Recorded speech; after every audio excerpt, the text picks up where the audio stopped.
I am out tracking trends, making connections, keeping my finger on the pulse, so you could stay home all night, cozy in your pajamas with your boyfriend. Who the hell do you think you are? I am 20% of this company, and I should be a lot more. There won't be a company. Ooh, an uncanny transformation. Gina Gershon nailing the glamorous fashion powerhouse Donatella Versace in Lifetime's House of Versace. It's here. There's a lot here going on. We've seen some bad portrayals recently. I'm not going to say where. We've seen some people just overdoing it, bad impersonations of people. This is spot on. How did you nail Donatella? Oh, thank you.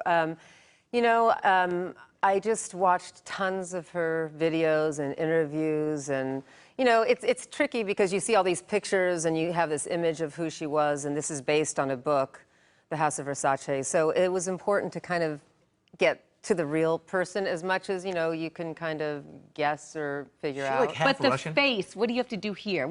I feel like your eyelids, you got to go low, and then do you stick cotton up in here or something good? I tried doing her face kind of transforms as the years go on, and by itself? Kindly said.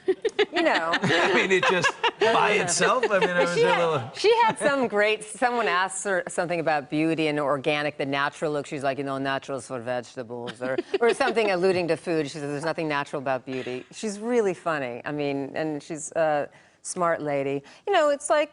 It's movie magic, a little Scotch tape, a little, with makeup and lighting, you could change your entire look. I mean, so many parts that I've played in my life, I change my face because I think it's really fun to do it, Have you heard from her? No, I've never met her. We have really good mutual friends, and I'm surprised we've never met. Don't you want to know what she thinks of this? Send her a little screener? Come on. No? She'd probably be like, oh, you should have been better. I mean, who knows? Yeah, I don't know. Hopefully, is as she long as Russian? She doesn't hate it. What is her deal? She's got a little bit of that, yeah? No, and I'm doing a bad accent now. I'm out of it. No, it's Italian, but they're Southern Italian. It's Calabrian. So it's much lazier. And if we were really doing it right, in my opinion, we would have had subtitles the whole time. Because when she talks, she really says a lot of words. I mean, I don't even think she understands. When she listens back, she's like, what was I saying? And you smoking the whole time? I just feel like I see her look. She smokes a lot, all the time. She's just one after the other. And so did you do it for the movie? Did you inhale? I did, yeah. And they even tried to give me the fake cigarettes because they thought they would be better, but those killed me. The steam ones? Not the steam ones, like the natural ones, but there's so much oil in them or something. Oh, like so the American Spirit type ones, those ones. No, they have the TV and movies. They're like fakey ones, but they're natural, but they kill you. I mean, honestly. So I just started smoking a lot before I went into it, so I could work myself up to it. Because How'd you quit? Are you still smoking because of it? No. As soon as it was over, I was like, oof, thank God. And then I smoked a little bit when I was doing the looping and the ADR, but I wasn't used to it, and then I kind of got bronchitis. For the voice. What was her relationship with her brother? I always picture them so close, and clearly the company. Yeah, they were really close. I mean, I really think they were like soulmates. If they weren't brother and sister, they would have been married to each other. Seems like they were everything. I mean, he was everything since she was 11. He was everything to her. And since she was 11, he started dyeing her hair and having her go to the clubs, and they were as close could be. So you can only imagine when he's randomly, brutally murdered. I mean, that was her whole foundation. It's just, horrible. It's pretty horrible. And then on top of that, now she has to take care of the whole company, something she had never done before. So she had a lot of pressure on her. We got to take another look at you playing Donatella in House of Versace.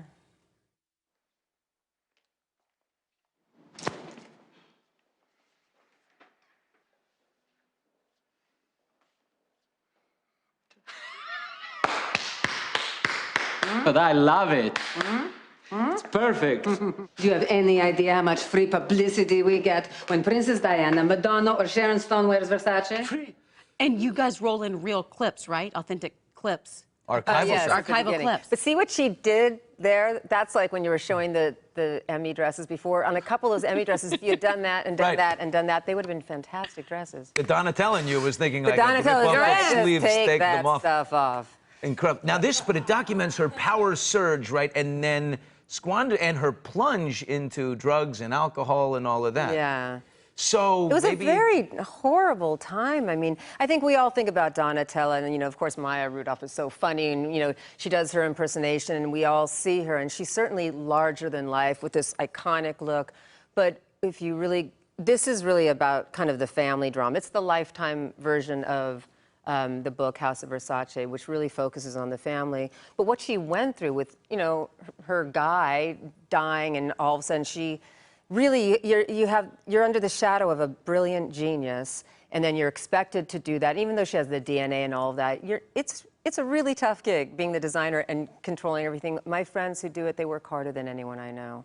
And then, of course, she went through a very bad time, and with drugs, and you know, with divorce and the family, and now her daughter's taken over. How far do we go in the movie with that?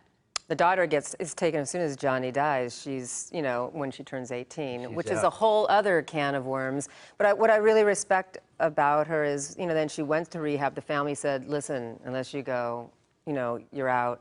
And, you know, she really is, I think, a good mother at heart, and she realized what she was doing. And so she cleaned herself up, and she came out and she really found her own voice, which I think is an amazing thing. And now the company's thriving. I have so much respect for her. What a story. I really do. So I mean, it should be a miniseries. I mean, there's too much stuff. And you should be there for Halloween. You've got your costume. You're ready to roll. Best outfit ever. Fellas know what I'm talking about when I say Gina Gershon, all right? If there isn't a guy out there that doesn't have a crush on Gina Gershon, you're a liar. You're just saying it because your wife's in the room. The world premiere of House of Versace airs October 5th at 8 p.m. on Lifetime.